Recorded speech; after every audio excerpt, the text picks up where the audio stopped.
often than not, the last thing that I really want to do is form an opinion about a team that isn't the Minnesota Vikings and post that opinion on the internet, because in my experience in years past from having done this for so long, it seems like the minute you start talking about a team that you don't cover every single day, it brings the fan base out of the woodwork and sort of puts you in your place for some odd reason. So I don't like to criticize other teams for making the decisions that they do, unless it's the Packers, the Lions, or the Bears, because we have the in-division rivalry, and I feel like I can get away with those.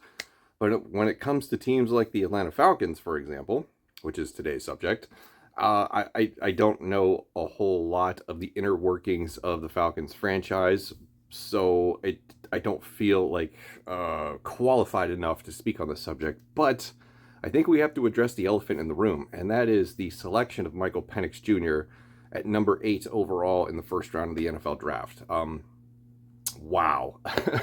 There was a lot of wild reactions to that draft pick because it was so unexpected, and it ended up being something that everybody viewed as very controversial. Before I continue, Timberwolves. How about the Timberwolves? Let's go. So a lot of people prior to the draft suggested that there was going to be numerous trades in the top 10. Well, maybe not numerous, maybe like one or two. And as the first round played out on night one, that didn't happen. We went through the first pick, second pick, third pick, fourth pick, fifth pick, lots of chalky selections when it comes to comparing predictions and mock drafts to the actual draft that took place. And then we get to the Falcons, and things go off the rails. And I think the reason that the Vikings had to trade up one spot with the New York Jets to sort of box out the Broncos or the Raiders to be able to select J.J. McCarthy is because the Falcons took Michael Penix Jr. off the board. But I'm not really so much interested in that dynamic, more so than what were the Falcons thinking, right? So my initial reaction to Michael Penix Jr. being drafted by the Falcons was about the same as everybody else's. Dumbfounded, curious, just completely baffled, completely caught off guard. Did not see that coming whatsoever. I mean, for the longest time, myself included, it seemed like every draft analyst and people who were posting mocks had the Falcons taking some sort of defensive player because it made the most sense.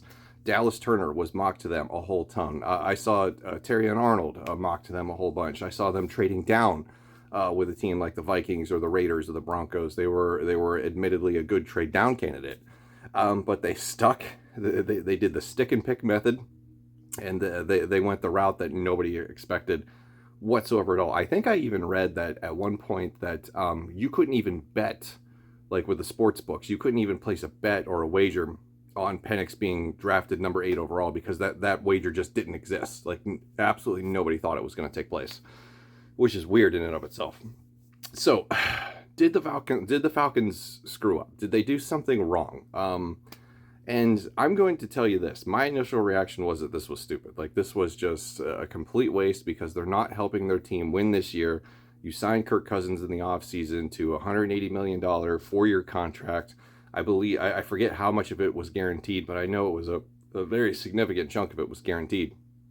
And everybody anticipated, it's going to be a defensive player, or it's going to be somebody on the offense to help Kirk Cousins, and they're going to enter this win now mentality and go for it all, because that's what you do after you sign a quarterback like Kirk Cousins to the contract that you just did. Because flashback 2018, that was us. We did that in 2018. We signed Kirk Cousins off the free agent market, and we were all like, this is it. This is the missing piece. We are all in.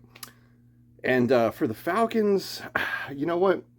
I'm going to change my tune a little bit. I'm going to change my opinion about what the Falcons did. I actually don't think it's as psychotic as most people have been talking about since the draft concluded. Well, since night one concluded.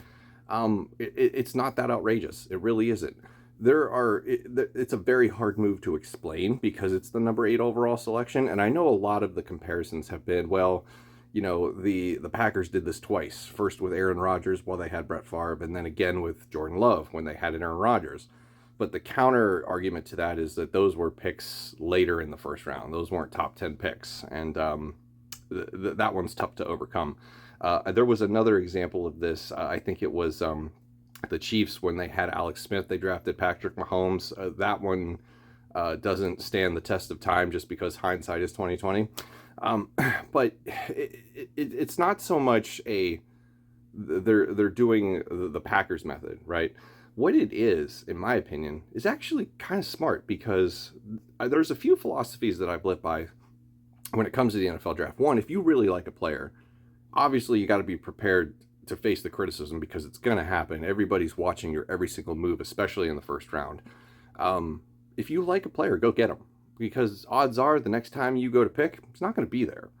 It's just, and I think that that's what we saw night one with the quarterbacks coming up the board left and right. I mean, we had quarterbacks go 1, 2, 3, and then Penix goes 8, McCarthy goes 10, and then the Broncos take Bo Nix at 12. And, a lot of people thought prior to the draft that Penix and Nix were borderline first rounders. They would go like at the very end of the first round, somebody would trade back up into the first so that they could secure that fifth-year option.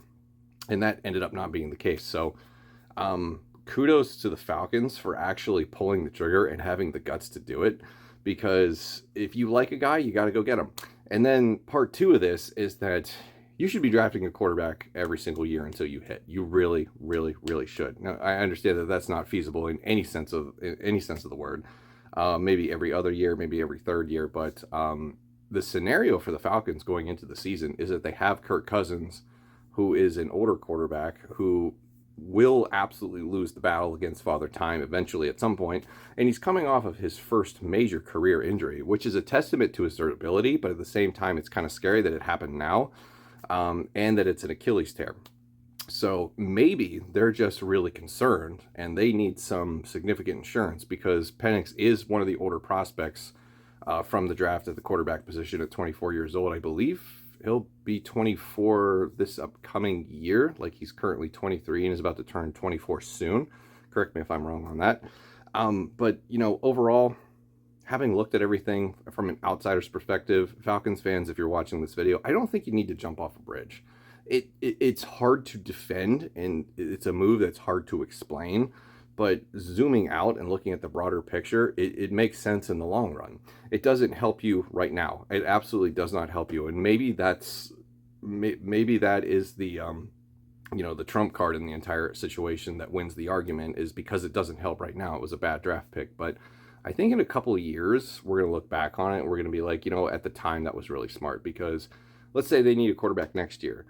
Are you really excited about the quarterback class as it is right now next year for the 2025 draft? I know I'm not, which is why I'm really glad that the Vikings got J.J. McCarthy this year, because next year, if you need a quarterback, it's really going to be brutal, because I don't think that there's a top tier bona fide going number one overall type of guy. And I think there's even fewer quarterbacks that are probably going to go in the top 15, top 20 first round.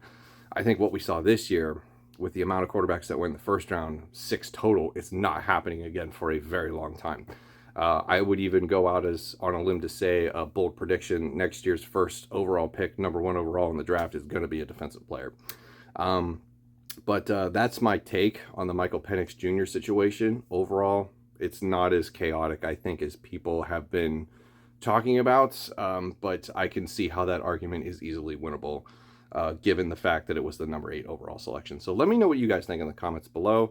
Was it the right move? Was it the wrong move? Was it somewhere in between? And how do you think it affected the Vikings having to trade up to get J.J. McCarthy in order to secure his services? Because we all knew that the Broncos and the Raiders were right behind us. So that's going to do it for me. Thank you for watching. I'll see you in the next one.